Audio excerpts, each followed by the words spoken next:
Hello and welcome back to Spinal Cast. I'm your host, David Stevens, and joining us today is Bryan Everett. Bryan is the Chief Executive Officer of MobilityWorks, an organization dedicated to providing wheelchair users with the mobility, independence, and freedom that they desire. Bryan, thanks so much for joining us. Hey, David. Great to be here. Thanks for having me. Absolutely. So, in today's episode, I think what we really would like to do is gain a little bit of insight into your own personal perspective on the mobility industry, but also learning a little bit more about MobilityWorks and what it is you and your team are doing to, provide greater accessibility to those living with disabilities. And if that sounds all right to you, we'll just jump straight into questions. Yeah, that sounds great. Okay, perfect. This is so easy so far. Well, awesome. So first and foremost, if you wouldn't mind, can we get a little background on, what is MobilityWorks and what it is that you and your team does? Yeah, absolutely. So MobilityWorks, we are the largest provider of wheelchair accessible vehicles, which is in the industry referred to as a WAV, wheelchair accessible vehicle, and related product services in the country. Okay. So we are the largest provider. We work with a range of clients from coast to coast, spanning all different backgrounds and age groups and disease states and disability states. And in addition to the wheelchair accessible vehicles, we operate a manufacturing division. So we have 100 provider locations from coast to coast on the dealer side or the provider side. And then we have 10 locations where we actually manufacture and upfit vehicles, and then we also do some home accessibility products. So think stair lifts and ramps and those sort of things. Got it. Based in just outside of Cleveland, Ohio, is our home base. Awesome.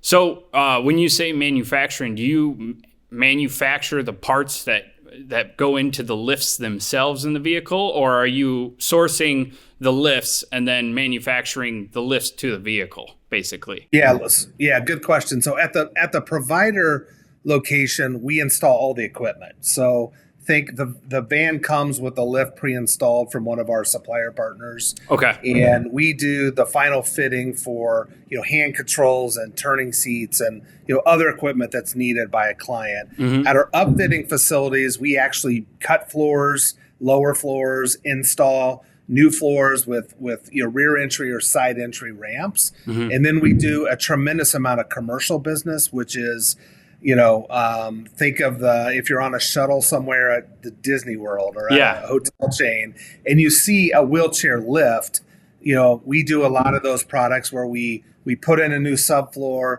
we add a lift that we, again, purchase from an industry leader partner, and then we customize the outfit for the specific customer. In the taxi, we do a lot of wheelchair accessible taxis at our upfitting centers. So you'll see those around the countries as well. Very cool.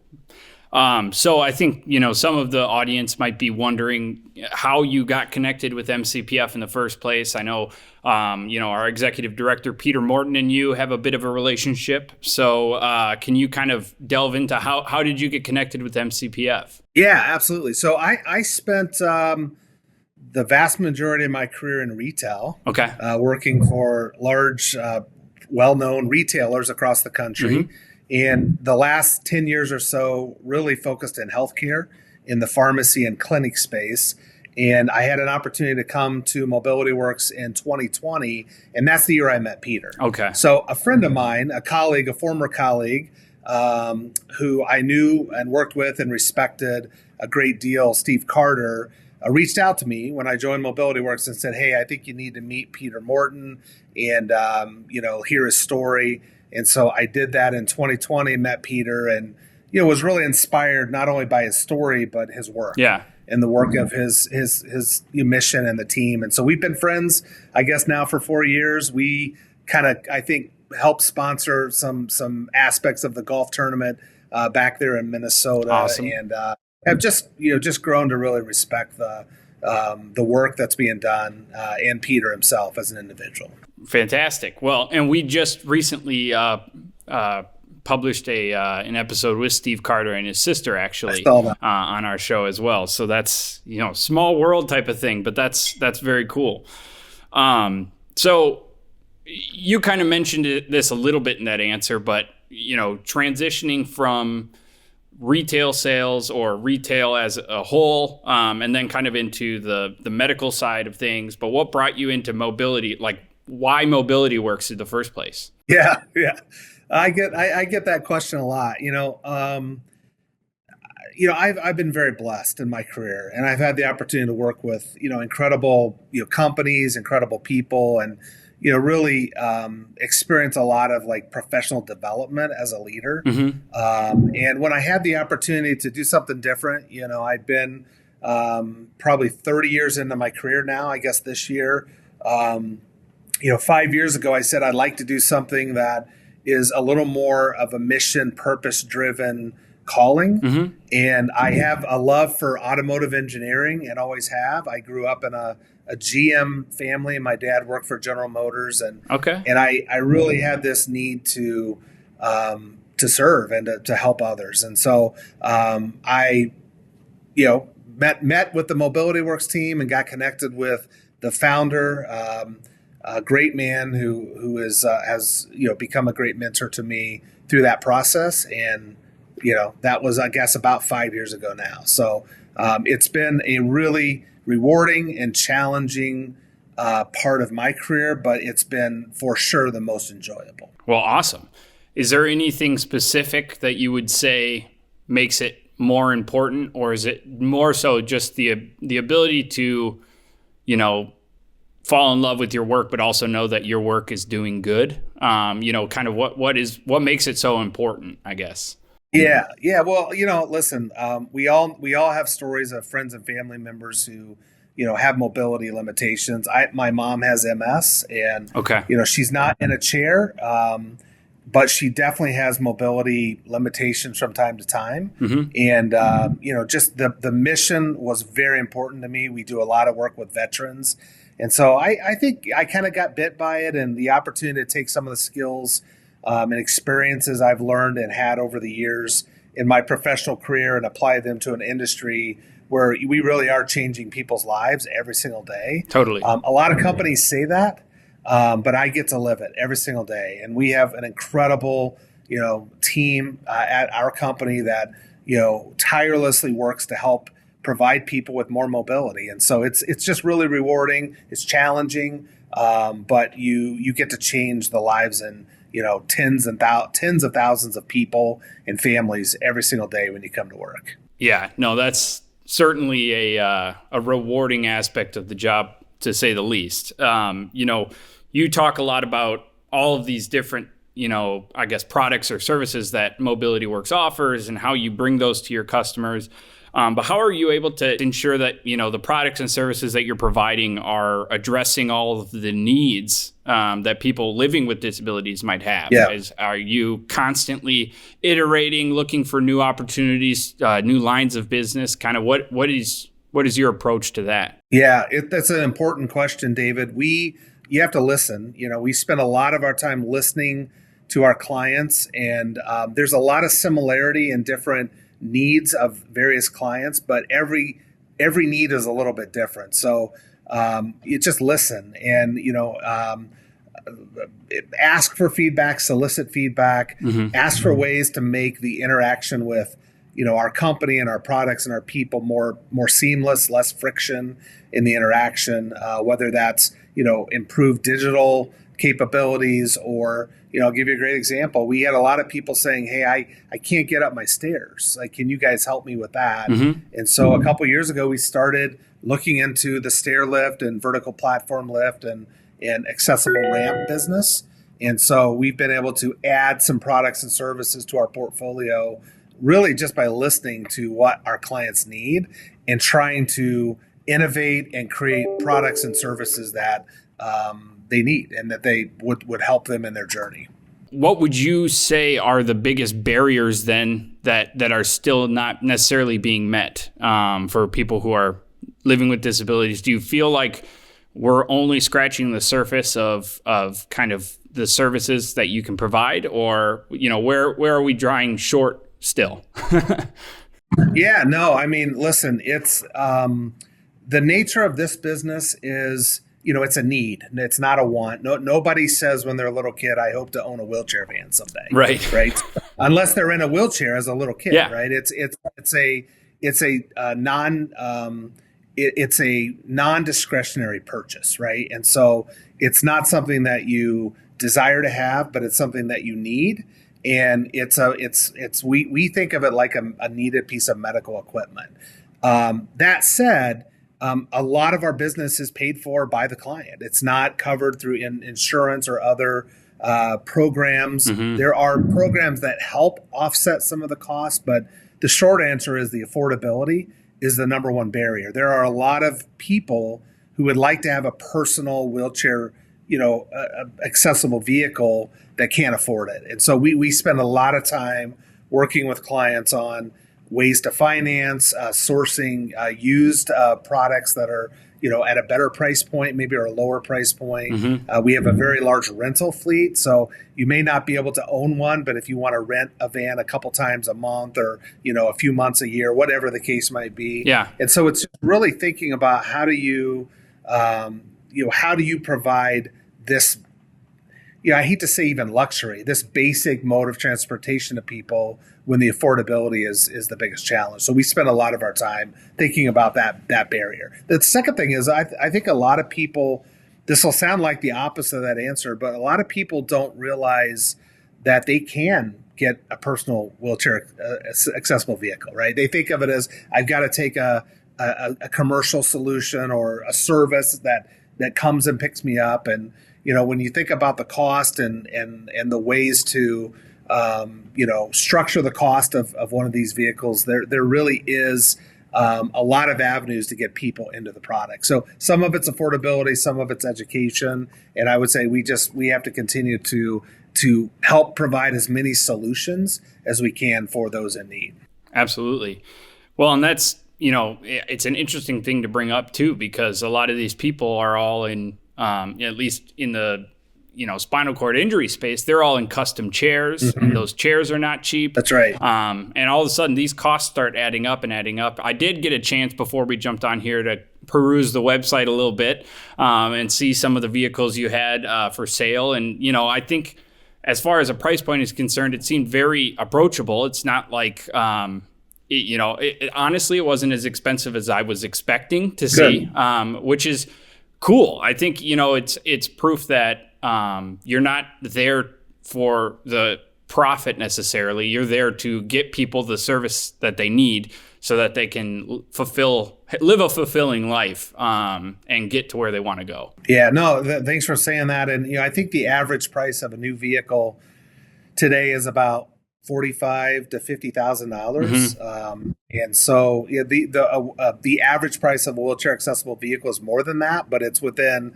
a range more than that's palatable for most people. Right. And you're right. I mean, if you're in a wheelchair, confined to a wheelchair, your chair itself, typically there's medical related expenses that are far greater than, someone who is not in that situation. And so it creates sort of that extra, I don't want to say burden, but that extra financial cost, right, to deal with it. So we're certainly sensitive to that. And listen, we are a company that has to make a profit. Like, we're not a not-for-profit, but we try to do it in a way that's fair, consistent, and with the highest level of integrity. Right. And that's something that's important to me. And so we use data for our pricing, and we try to be as fair as we can to give the value for the products that we offer. The other thing you have to remember is, our clients are clients for life. I mean, very, very few people come out of a wheelchair. Right. Which is hard to think about, but once you go into a wheelchair, the vast majority are in a wheelchair for the remaining days of their life. Mm-hmm. And they can be incredibly rewarding, like, remaining days, right? And so some of the most inspirational, positive, happy people I've met are in this job, and they're paralyzed, mm-hmm. right? Or they have a disease state that prevents them from ever walking, or maybe ever using their arms and hands and legs again. And yet they still have this incredible outlook on life, right? And the gratitude that they have is really it's inspiring for sure. Yeah, I would have to agree with that. Just the people I've interviewed on this show and met through my time with MCPF, it is a different level of I guess like inspiration. Yeah.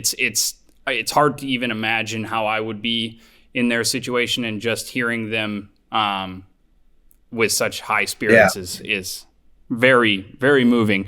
So my next question kind of has two elements to it. So one is, when you're receiving all of this customer feedback about services or products or things that they would like to have or don't have yet or think could be improved, are there things that come through those feedback channels that you haven't been able to, provide yet? Where I'm thinking about this is it kind of also leads into the next question about how technology has really changed the game for you. Yeah. And that brought me to thinking about, like even self-driving cars, things like that. I'm sure for a lot of these people, even the act of driving is something that they cannot do. And so they need to have a driver for the car. And so are there things that you're still not quite able to, act on that you have plans or hopes to? Yeah. And, just kind of what does the future of technology in the space look like? Yeah, no, it's like 5 really good questions wrapped up into it. Yeah, sorry. No. I'm a very long-winded questioner today. I'm going to try to take them maybe a bite at a time. And, I'll step back and say, when I first stepped into this industry, David, I wrongly assumed that I'd be dealing with a lot of elderly kind of chronic, polychronic clients, 70, 80 plus. Mm-hmm. And that was wrong. And, 50% of our clients are young. They're under the age of 50. I still view that as young. So 50% of our clients are young people. And now there's more than 18,000 new spinal cord injuries every year. That number is probably even greater than that now. Mm-hmm. And many of those are young men. Right. Who result in these spinal cord injuries. And so as a result, you have a young, dynamic, very diverse client group that demands, they demand technology, they demand innovation, and they deserve technology and innovation. So it's not this, 70 to 80-year-old group of individuals who are kind of, happy with the way things are. You've got a very diverse group of clients. Mm-hmm. And, I like to say disability knows no ethnicity, no age, no religion or political views. I mean, it is an equal opportunity deal. And so our clients range the entire spectrum, whether you're wealthy, whether you're struggling financially, disability is an equal opportunity. And so as a result, we have a lot of clients in all of those categories. And so as a company that's built on inclusion and built on, independence and helping people, we have to, it goes back to listening. Sure, there's been things that we've been asked to do that we just can't do. Either they're not safe to do in the way you might alter a vehicle. We don't feel comfortable doing that. Many of our products require prescriptions, right? And so, you just can't walk into a store and say, I want hand controls in my Ford Mustang, right? Just for the fun of it, because I don't want to use my feet. It doesn't work that way, right? Good. And so, yes, exactly. But listen, I mean, the electronics of these vehicles are incredibly advanced. The modern automobile is as much software as it is hardware and components. Without a doubt. You see companies like Tesla Motors and other innovative OEMs who are really trying to approach automobile manufacturing from more of the tech background and the software design. Mm-hmm. And so, I'll mention a couple. Autonomous driving will have a massive impact on this segment because a lot of people, they can't drive, but they want to go places, right? And so autonomous vehicles will be incredibly exciting. The caution I always give people is probably I would say most of our clients, they have a caretaker that is with them. So even if they have an autonomous vehicle, they still need someone to help them load, mm-hmm. Unload, be there with them. So, but not all. There are many who would love to have a self-driving car or van or truck, right, or SUV. that could get them places without them having to be dependent upon a driver. So I think that's way down the future. I don't know if it's 10 years or 8 years, but I don't think it's 0 to 5 personally. Yep. And then we talk a lot about EV. We'll follow the OEMs as they convert to EV. We already do build a lot of wheelchair accessible vehicles on hybrid platforms and chassis, and we've even done some fully electric conversions for clients, especially in the commercial, kind of the large high roof commercial van space. And so, we'll continue to embrace those technologies, and we'll continue to listen to our clients. I mentioned the home accessibility.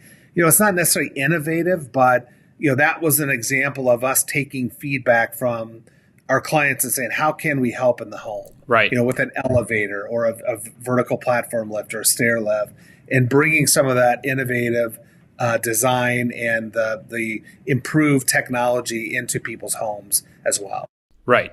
More than just the driveway. You want to be able to help them in all aspects of their living quarters. So I think I got like most of those. I don't know. Yeah, no, I think that was a perfectly good answer for my long-winded, complicated question that I gave you. So it does make me think, though, one of the I'm a big car guy. Always have loved, reading about and driving new cars and things. And one of the things that I've always heard with this movement of EVs and just this kind of commitment to EVs is that weight ends up playing a big issue with a lot of these chassis, a lot of the suspension units, and I'm imagining a lot of the retrofitting that you guys do to vehicles is also quite heavy. And so, does that bring even more complications to adopting any sort of electric vehicle into your fleet? Kind of how does that work? Yeah, no, you're absolutely right. I mean, range fear or range. There's actually an industry term. We might call it range fear, but it's a real thing. And the more weight you add to the chassis, the less range you have on a single charge. And so, yes, the lifts, the ramps, the wheelchair itself, these are heavy pieces of equipment. And so it will have an impact. I think the OEMs are getting better and smarter about range and battery size and battery life and charging solutions. So I think we'll work through some of that. I mean, everything we've heard from the big auto makers is the EV is 2 years ago you would have thought the whole country would be EV by now. Right. We're being told it's not. It's not being embraced as quickly as originally thought. And there's real infrastructure challenges with EV that are pretty well documented. And so I think we eventually get there. I don't know if it's ever 100%, but I think we eventually get, much closer to that. But I think, again, we're still, a handful of years away from that. I will say this, this is kind of coming out of COVID. We always did a lot, our appointments and our needs analysis in person. And one of the things we learned, just talking about technology, is embracing things like this, a tablet to be able to do a virtual meeting with a client and a virtual needs analysis to where we spend a couple hours going through their exact measurements and their situation and their routines, their preferences, and all that. So, that's something we weren't able to do. We didn't have the capabilities. We now, as a result of some of that, that COVID disruption, we now have the ability to do virtual appointments and virtual assessments and even sell and transact virtually without ever, meeting with the client. And that's still not the majority of our transactions. Right. But our interactions with clients, but it's growing. And so I think just really embracing technology. We used to bring all of our people together for these big meetings, right? And now we can get on a Zoom call and spend 30 minutes and then everyone can go back to their work and not have to travel, all day or all evening. And so just embracing some of the technology, the tablets, the way we work. AI is a really big, important, emerging technology and innovation that everyone should be using, and we're using it and starting to use it more and understand it more. And so there's a lot of like technology and innovation that's not just our industry, but will be impacting positively, I think, a number of industries. Yeah, absolutely. Well, that kind of leads me to my last question for you today. And that's really, what has you, all excited for the future? Like what's got you jazzed up, and what are you really looking forward to as it's coming down the way? Yeah. So, I'm excited for what we do to expand to more people, and not just selfishly like, hey, we can grow our company, but I'm excited for more and more people to be able to be in a position where they can have dignified, clean transportation that they're proud of, right? Yeah. And there's a lot of things we're doing, and our industry is doing, and other people in our industry are doing to expand that mission. But I'm most excited about helping people who need what we offer to get into a solution. And, I share this story, and there's nothing wrong about commercial wheelchair transportation, but sometimes a van shows up that looks like a cargo van. There's no windows. Mm-hmm. You're loaded in your wheelchair into the back and ratchet strapped down, almost like a piece of equipment. And that's maybe for me, I think about in the feedback I get, not the most dignified, humane, like positive experience. And so absolutely not. When you see people able to get in their own vehicle, it's clean, they can see through the windows and out the front, they can even drive. Like, that's what gets me the most excited about our future. The autonomous driving and the electrification, all that's great. But, for me, it comes back to how do we expand the affordability? Mm-hmm. How do we leverage organizations like the Bridge to Mobility, that's a nonprofit that helps people who need additional assistance bridge the gap financially to get into a vehicle? How do we expand that knowledge? And so many people don't know about it. And even a lot of people in chairs, they don't know about it. And so That's part of my mission. And I hope, the work that you're doing and the team is doing, we will find a cure for this someday. I believe we will. But in the meantime, we're in the business of helping people be able to attend things like, graduations and weddings and funerals and hospital visits and all those things that they want to do. So that's what gets me the most excited about this industry and this work. Awesome. Well, I think it says a lot, not only about you, but about the organization. And I can't imagine another, organization or activity that delivers individuality and gives people the ability to be autonomous again. And that sense of just it's the sense of, the word is escaping me right now. Independence, I think, is pretty much it. Just being able to be independent in how you act and what you do on a daily basis. I think that's something that all these people we've interviewed, I think that's been a huge point for all of them. Yeah. Is, I want my independence back. I haven't done anything on my own in X number of years or whatever it is. Some of Peter's stories are hilarious when he finally got, his first 10 minutes alone, So I think all of that is great. Well, listen, you're absolutely right, and it's the pride of knowing I can do something on my own, and it's the things that you and I and many others take for granted every day. Mm-hmm. It's a lot of those things that after work today, I get to walk out and get in my car and drive home, and it's providing that same level of dignity and pride and confidence in people who maybe have a disease or had an accident, and that's really important. And Peter, I remember the first time I met Peter, I was like, what an inspiring guy. I don't think he wants to be inspiring. Right. I don't think that's his mission. He's just a high energy, active, former athlete, like just a smart, savvy, incredible human. And so you meet people like that, and it's I think, boy, if they, with all of the adversity they've had in their life, can find a way to be positive and grateful, there's no excuse for me. 100%. Without a doubt. Without a doubt. Listen, I appreciate the time, David. It's a great work you all are doing. And, we're big fans of the fund and the foundation. And, my best to everyone over there.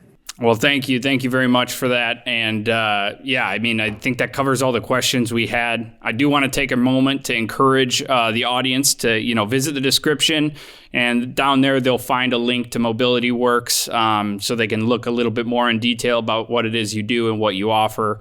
And also at this time, I like to, reach out to anybody who's watching us on YouTube.